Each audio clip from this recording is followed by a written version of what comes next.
Ready to rock?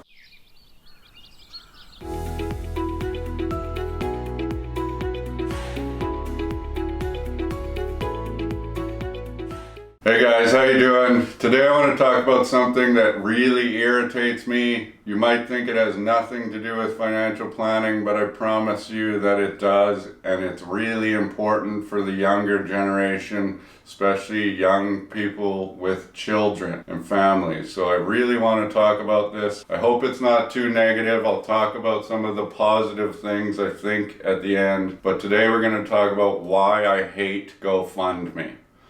And if you've noticed, I actually made it through the me session and got a haircut. I'm looking way sharper, I think. Feeling pretty brutal, but whatever. Okay, so there's basically three reasons why I really don't like GoFundMe. And the first one is when it's used for fake purposes, for people that are sort of tugging at the heartstrings of others and then taking advantage of that. I've seen some personally where people just use this to their advantage. Remember a story about a couple that set one up for somebody that they filmed on the street or something, and then they just took all the money and spent it, and he didn't get any of the hundreds of thousands. Another time that I don't like GoFundMes is where a lot of individuals are giving to causes that they think, are really like in need of people, and they're set up, but I know that behind the scenes, these people are actually going to be just fine. They're going to be covered by insurance. They're going to be covered by other things.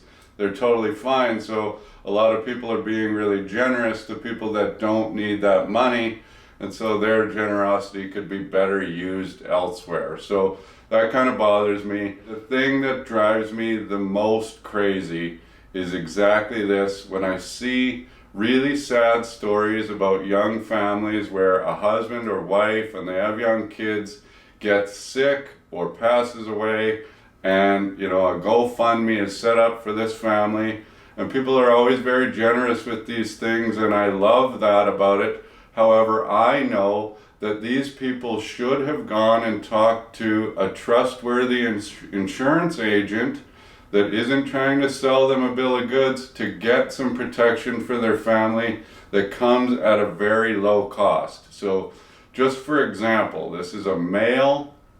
If you're a female, this is even less expensive. And the numbers don't have to be this, but I like round numbers.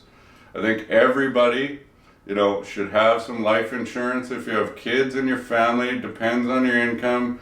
And also critical illness, just in case you get sick. So the numbers I'm using here are $500,000 of life insurance and $50,000 worth of critical illness insurance for a 30-year-old male, and then a 40-year-old male, to show you how really affordable this is on a monthly basis to provide that protection where your family would never need a GoFundMe if something bad happened.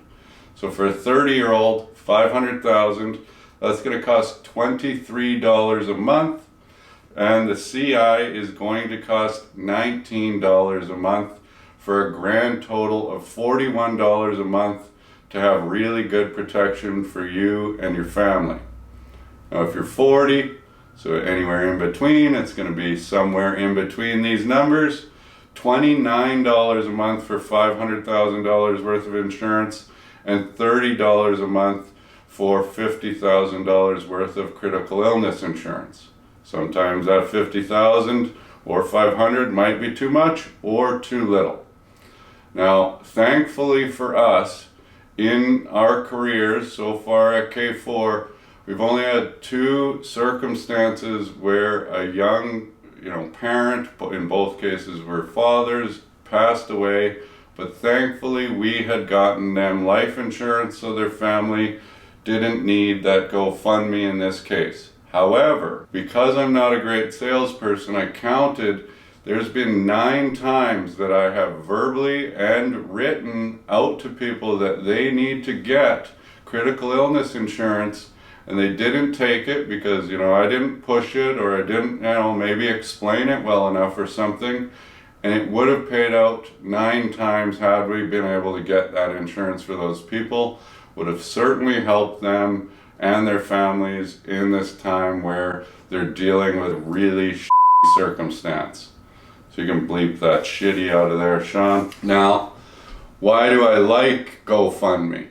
I like it because of the feel-good stories. When good people get good help by generosity of other individuals, I like it. People that are in need. That is absolutely fantastic. So, couple stories that I'm going to bring up. There's a homeless guy that found some lady's $4,000 engagement ring, gave it back to her, didn't do anything with it. She set up a GoFundMe, and she wanted to get him $4,000, and in turn he got somewhere in the range of $150,000 or something like that. This is life-changing for this individual, and you know, a good guy with a good heart gets a lot of help, and his life is changed for the better forever. That's great. And now another one, and we'll maybe bring up this clip if Sean can throw it in there. I don't know how good your editing skills are or whatever. But, you know, a few months ago, a 72-year-old lady in the United States was delivering Dominoes for, you know, a couple because she couldn't afford to retire. She slipped and fell on the steps, really sad. But the family set up a GoFundMe, and everybody was like, this lady doesn't need to be delivering pizzas anymore. We want her to be able to retire.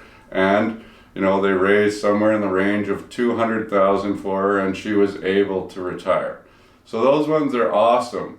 But what that tells me is that as individuals, we're so generous, we don't want anybody to be dealing with, you know, that having to work at 72 when you can barely walk. You don't want your grandpa working in a factory. You want to be able to take care of these people that are in need, but so many of them are falling through the cracks because it's only if, you know, you get lucky enough that your story goes viral rather than that other person's, and that leaves so many people out. So we can sit there and feel good about ourselves, but collectively we could do so much better if we actually didn't have to rely on GoFundMe, but rather appropriate systems and pensions and all of these other things to help everybody, rather than those who are lucky enough to get their story told to the masses. Because everybody's got a story like this, and times are so tough. So, I mean, the two things that I want to talk about is, yes, if you need insurance, you need to get it. If you have a family, it's a need. And it's not expensive to cover this kind of stuff, as long as you're dealing with an insurance agent like us that actually has your best interests at heart, rather than generating giant commissions by selling you really expensive products that only line our pockets. Because in Canada, well over 50% of the insurance policies that are sold are permanent insurance policies that can cost 10 times as much as you should be paying, which just means your insurance agent is making 10 times as much commission. And this is going to cause all kinds of problems down the road. And, you know, I'm going to get back into a little bit of fear mongering because I don't see things getting any better right now. So we need to start talking about solutions. So sometimes I'm going to talk about planning, and sometimes I'm going to talk about, let's start conversations with people about how we can effectively make some change for the better for the whole population rather than just a select few. Anyways, thanks for watching. Hope you guys had a good summer, and we'll be back giving her soon. So please like and subscribe, and we'll chat with you soon.